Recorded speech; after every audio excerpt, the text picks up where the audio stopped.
Today, we're going over 5 copywriting lessons that helped me to make $104,000 in sales in 2024. Who am I? How can you trust what I say? My name's Landon DeRoos, and I started copywriting quite some time ago. And it really picked up in 2023 when I received a position as a sales rep for a marketing agency. In that time, I used Instagram DMs and copywriting to book about 40 meetings in a 3-month period. I was put in charge of the entire team to train them and to create scripts for the team. And at the height, we were about 60 people strong. Moving from that point forward, I left the marketing agency and decided to take matters into my own hand. Then in 2024, I used copywriting to help a content creator. I did email marketing and generated $24,000 in 30 days for an e-commerce company. My copywriting and email marketing was applied to a school community, and I generated them $20,000 in monthly recurring revenue. And I've done email outbound for another company, and that resulted in multiple 5-figure deals. Now, as we jump through these lessons that I learned, I hope that you can apply them to your copywriting skills. It forms the basis of what we do because words are important. We use them every single day, whether it's for our education, our business, or other businesses that we're working with. So, to kick things off, know your audience. In order for me to help you, I need to understand that you have a need. You want to know something. You're viewing this because you want to know how to use copywriting. And in order to approach any audience, any group of people, you need to know what they want. This is why number one is to know your audience. Without knowing this, you can't help them. I have a solution, you have a problem. I can use my words to walk you to that solution, but I can't do that if I don't know what your problem is. Everyone has pain points, specific things that are holding us back or cause enough pain to stop us from moving or hold us from our dreams. In order to help somebody, you need to know what those pain points are so that you can help them. Now, this will tie into point number 4, but let's first move on to point number 2. The second lesson I learned in 2024 when I was applying copywriting was you don't have a lot of time. Time is important, and just like this YouTube video, you have a few seconds to catch their attention. In copywriting, that comes across in terms of very few words. You need to use words quickly. You need to use your words quickly and hit the right points as soon as possible. In a YouTube video, you have the first 3 seconds in order to catch somebody's attention. But when it comes to writing and copy, you have that first section that they can view, whether it's a subject line or the preview of a message on Instagram DMs or a WhatsApp message. So only the first 5 words. Within 5 words, somebody will decide whether they click on it, whether they keep reading, and whether they take action after reading it. So everything depends on that first sentence. And you'll notice that this is why I no longer ask how somebody's doing, when I send an email. It's the same reason why I jump straight into the content on this video. Nobody really wants to go through the small talk. I want to get to the point as fast as possible so I can help you sooner. I need to respect your time as well.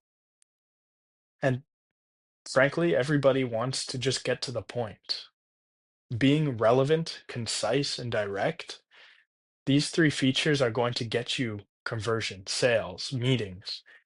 And that's because if you're relevant with them, then they have a reason to respond or at least read to the end of your message or your blog or your website. If you're concise, then it's easier for them to follow. More of your audience will be able to follow what you're saying. And if you're direct, you do it in the shortest amount of time so you can get responses and actions quicker. How do you do this? A lot of people are using Clay now. Clay is a tool that allows us to put in a name or a website, and we can use AI in the spreadsheet type format so that we can analyze a website, a LinkedIn profile, gather an email, start scanning the LinkedIn profile for recent posts. Being recent and relevant is important when we do our copywriting. But keep in mind, you only have those first 5 words. So Don't ask how somebody's doing. Don't ask what they've been up to or make a fake question just to get a response. Let's be to the point. This ties into point number three, and it's a quote from Alex Hermosi. Sell the vacation, not the flight. Everybody's interested in what you have to offer. The issue is that you're explaining the process, and that's where you lose interest. You hopped on this video to figure out the 5 lessons that helped me when I generated $104,000. So I'm not going to explain every single feature of my copy. I'm simply explaining those 5 lessons. And if I was to make this an hour-long video, I'd lose your attention. It wouldn't help me.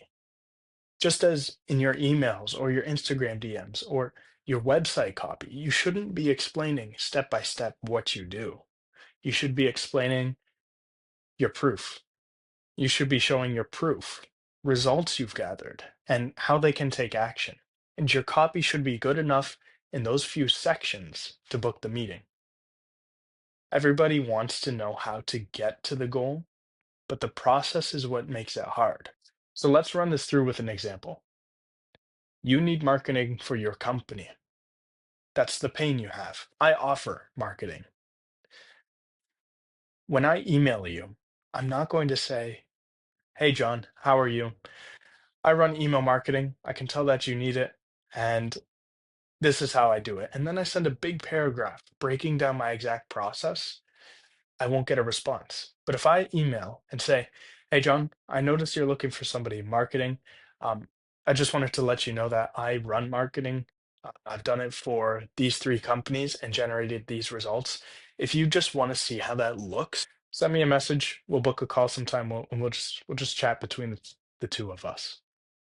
You see how that's much more casual, friendly, and straight to the point. That's what matters. And now there's another key feature that ties in with all the other points I mentioned. And in the example I gave, it plays the most important role. Lesson number 4, use emotion. Did you notice when I gave the example, I said, "Hey, John, I did it for these 3 companies and got these results." Now, John's a person, I'm a person, you're a person. We're all emotional people. We make decisions based off emotion. We think based on emotion. And if we're ever on the fence, it's emotion that pushes us over to one side or the other. So when I contact somebody, I'm sure to implement some sort of emotional aspect to leverage this fact. With John, in the example I gave, the emotion was helping him, showing him that I've helped people get these results. And he'd feel like he's missing out if he didn't respond to me. A common promotion that you'll see is, "Hey, we're running out of stock on this." And that's scarcity. It makes people think that I need the last product. I want that last product. What if it runs out before I purchase? You see how emotion starts to get tied into it. And it's not necessarily the logical thing to buy something because it's running out, but it is emotional. And that's what makes the decision.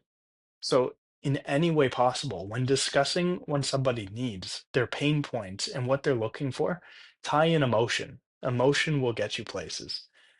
In all of the different people I've worked with, from content creators to sales teams, from e commerce companies to school communities, emotion played a big role. People bought based off of emotion. Now, I'm sure this varies from industry to industry. But in my experience, the lesson I learned was that applying emotion to your copy will get you the success that you're looking for.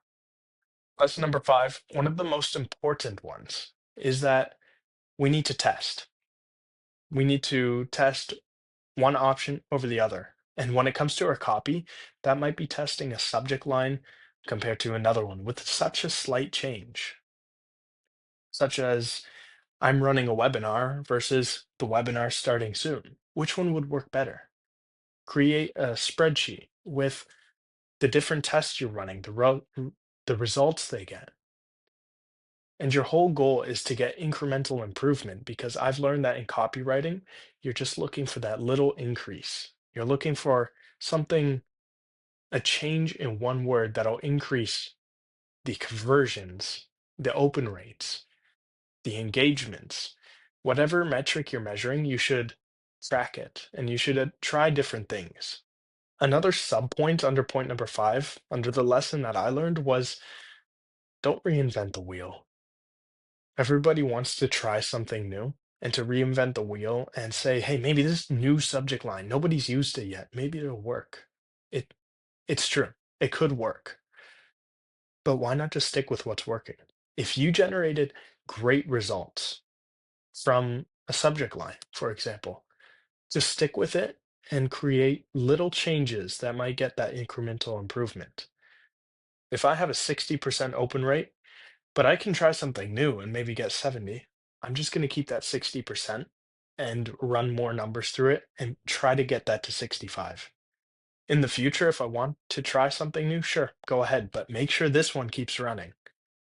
It's okay to try something new, but don't try to reinvent the wheel entirely. Make small changes to what's working and use the formulas that have been proven. Copywriting is the use of words in marketing, advertising, and that can come across in LinkedIn posts, Reddit communities, websites, sales, outreach, whether it be Instagram DMs, emails. Email marketing is a different version of copywriting. I've used it in every single business I've attempted to create, every single business I did work in, and I've used it across my educational background, and it's helped me all the way across. If there's one thing you take away from this video, it's don't underestimate the power of copywriting. Don't underestimate the power of the written words. A lot of businesses depend on this, and if you're able to become an expert in copywriting, then I think you'll move to great places. It forms the foundation, and this channel is meant to track not only my past in copywriting, but also my future as I continue implementing copywriting in my current projects, in my education, in businesses that I'm working in, and to share all of those key points, all of those lessons with you so that you can leverage it as well. It's one of the most foundational skills, and it forms what I think is the basis for success. Now, one big favor you could do for me is just to hit that subscribe button and that like button. I'm looking to grow this channel as I progress through my journey. And if it's something you enjoyed, hit that button so I know that you'd like to see more of this.